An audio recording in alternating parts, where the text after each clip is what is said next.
గొప్ప వ్యక్తిగా నేను అనుకుంటున్నాను. ఎందుకంటే దేశంలో ప్రతి వ్యక్తి కూడా కంటికి కనబడుతుంది అది చేసే తప్ప ఒప్ప అన్నది, కానీ డబ్బు అధికారం ఉందని చెప్పేసి ప్రతి ఒక్కడు కూడా. ఈరోజు ముఖ్యంగా ఎక్కువ గ్రామంలో కార్యకర్తలందరినీ కలవాలని మరి పెద్దలందరూ వాసు గారు, చౌదరి గారు, త్రిమూర్తులు గారు, సాయి గారు అందరూ ప్రతిపాదించారు, రామారావు గారు అందరూ. దానివల్ల ఇవాళ మీ అందరినీ ఇక్కడ కలుసుకునే భాగ్యం కలిగింది. ముఖ్యంగా గత 5 రోజుల క్రితం అయితే నేను మండలాల వారీగా కార్యకర్తలని ఒక సమావేశం పెట్టి కలుద్దామని ప్రతిపాదించా. కానీ మన పెద్దలు చాలామంది వద్దు, కార్యకర్తలే మన ఇంటికి వస్తూ ఉన్నారు కాబట్టి ఆ విధంగానే కలుద్దాం తప్పించి సమావేశాల్లో పెట్టొద్దు, గతంలో ఎప్పుడు మనం పెట్టలేదు కాబట్టి ఆ విధంగా పెట్టొద్దని సలహా ఇవ్వడంతో ఆ ప్రతిపాదన కూడా విరమించాం.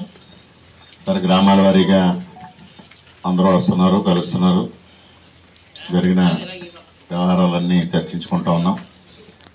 సరే ఇక్కడ నుంచి అందరూ రాలేరు కాబట్టి మీరే ఇటు వస్తే సముచితంగా ఉంటుందని పెద్దలందరూ ఫోన్ చేస్తే మరి ఈరోజు ఈ కార్యక్రమాన్ని ఏర్పాటు చేసుకోవడం జరిగింది.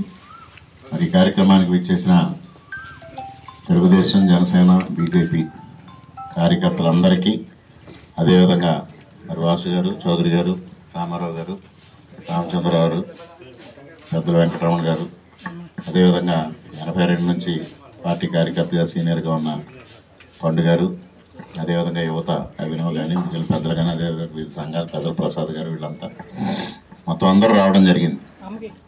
అందరికీ ముందుగా పేరు పేరున హృదయపూర్వకంగా కృతజ్ఞతలు తెలియజేసుకుంటూ ఉన్నా.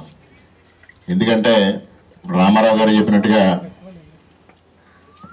స్వాతంత్ర సంగ్రామాన్ని గుర్తుకు తెచ్చే విధంగా ఇవాళ కార్యకర్తలందరూ ఒక యుద్ధమే చేయడం జరిగింది. ముఖ్యంగా బెక్కూరు గ్రామంలో గత ఎన్నో ఎన్నికలు చూశాను నేను. దాదాపు మరి ఇది 10వ అసెంబ్లీ ఎన్నిక మా కుటుంబం. 83, 85 ఎన్నికలు వదిలిపెడితే ఆ తర్వాత నుంచి బెక్కూరు గ్రామం ఎప్పుడు కూడా మనకు పోలింగ్ రోజు ఇబ్బందికరంగానే ఉండే పరిస్థితి.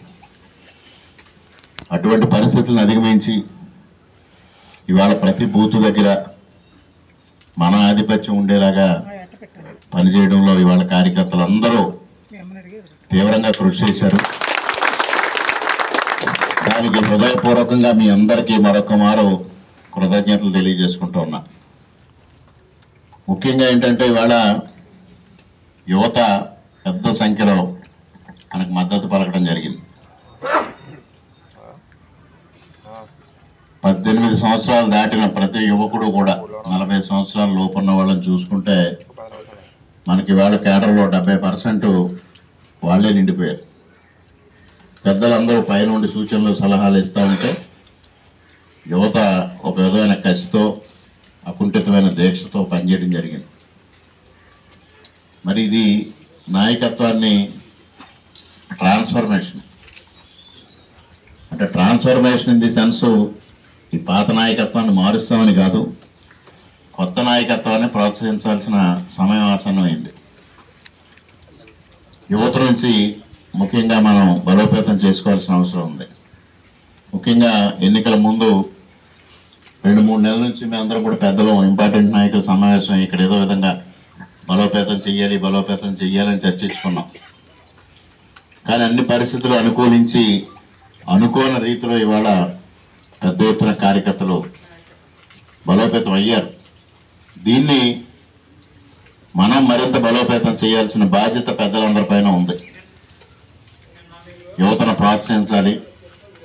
యువతను ప్రోత్సహించి తద్వారా బెక్కూరు గ్రామంలో ఒక సమర్థవంతమైన టీముని తయారు చేసుకోవాల్సిన బాధ్యత ఉంది. ఇప్పటికే ఉన్న టీమే సమర్థవంతమైన టీము.